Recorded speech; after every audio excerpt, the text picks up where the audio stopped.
हिंदुस्तान को जीतने के लिए मैं अफगानिस्तान को दांव पे नहीं लगाऊंगा। मैं समझ रहा हूं शहंशाह, लेकिन सवाल यह है कि आप जाएंगे कैसे? मराठा फौज ने आपका रास्ता रोक रखा है शहंशाह। सामने देखिए हुजूर, सामने देखिए।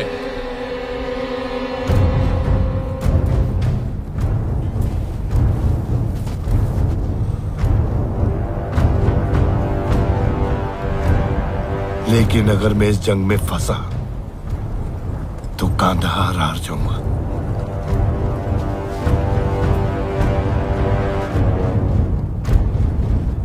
ठीक है, अगर नहीं जा सकता तो सुलेनामी का पैगाम भेजो। अब ये इतना सब कुछ सुलेनामी के खातिर किया? अजीब, मुझे सदाशिव के साथ सुलह करनी है। इंतजाम कर।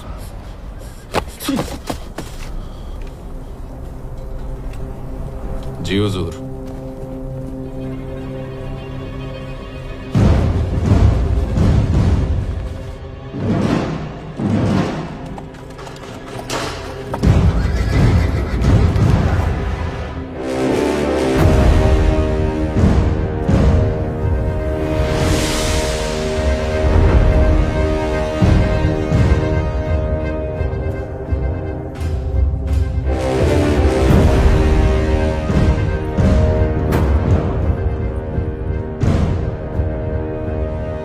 शहंशाह अफगानिस्तान दुर्रे दुर्रानी अहमद शाह अब्दाली।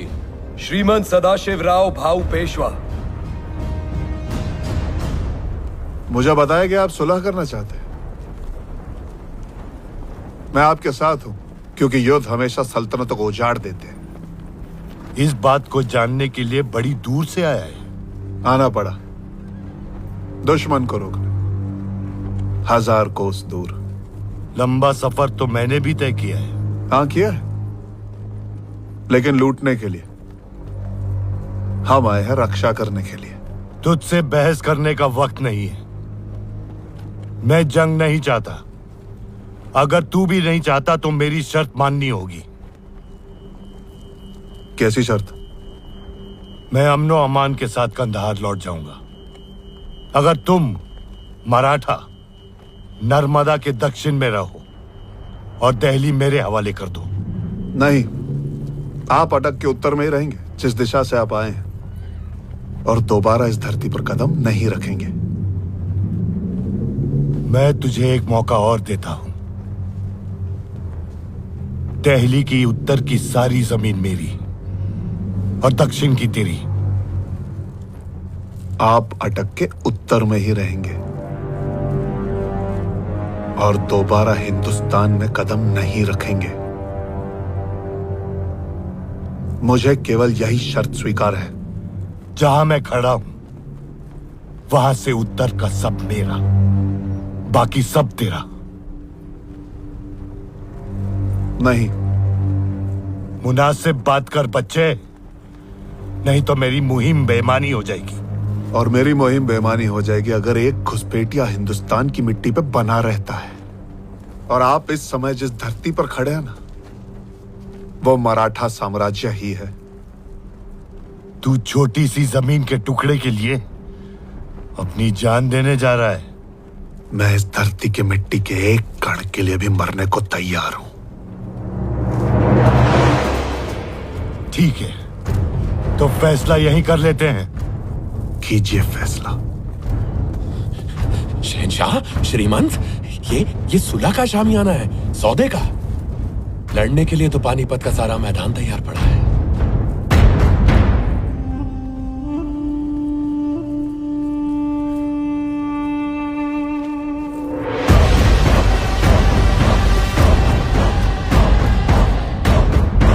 अब पहले हिंदुस्तान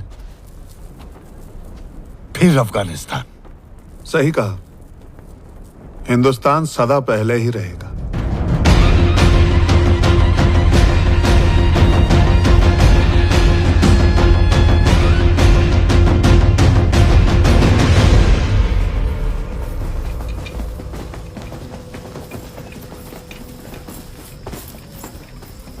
खबर है कि मराठा कल जंग के लिए तैयारी कर रहे हैं। उनकी फौज 1.25 लाख की है और हमारी है 75,000। अगर हमें जीतना है तो हमें चौकोर व्यू रचना करनी होगी और ऐसे आगे बढ़ना होगा। हमारा लक्ष्य केवल एक है, अफगान फौज की सुरक्षा दीवार को तोड़ना। इब्राहिम अपने तोपचों के साथ सबसे आगे होगा, उसे हाथी दल की मदद लगेगी। उसके पीछे बंदूक सेना, फिर घोड़सवार और सारे सैनिक सबसे पीछे चलेंगे। हमारा लक्ष्य एक ही होगा, अफगानों के बीचों बीच घुसकर उन्हें तहस नहस कर देंगे। मेरे बाएं तरफ तैमूर, नजीब, सुलेमान और नवाब साहब के दस्ते तैनात रहेंगे। मेरे बाई तरफ शमशेर, विठल विंचुरकर और दामाजी गायकवाड़।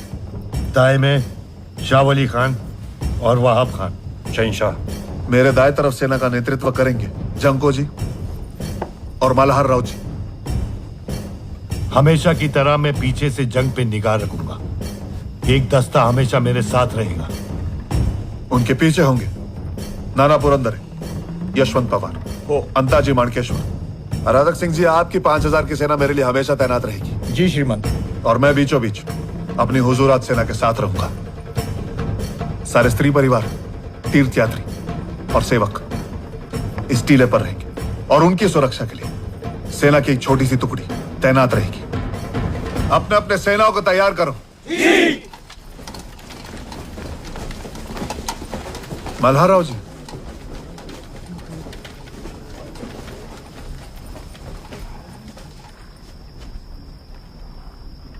अगर अनहोनी हो जाए तो सारी स्त्रियों को सुरक्षित स्थान पर पहुंचाना आपकी जिम्मेदारी है। काका, आपने सबको उनकी जगह बताई है, मैं कहां पर रहूंगा?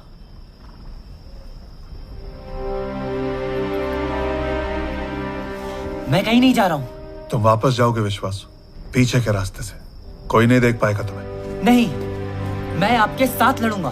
तुम नहीं लड़ोगे, तुम मेरी जिम्मेदारी हो। मैं किसी की जिम्मेदारी नहीं हूं।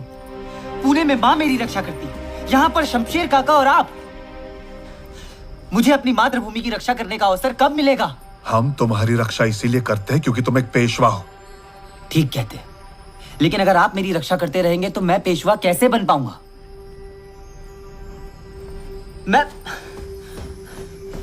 मैं इस सेना का सेनापति हूं।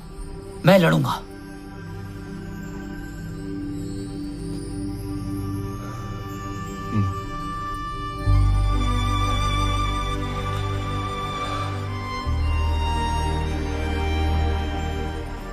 ठीक है,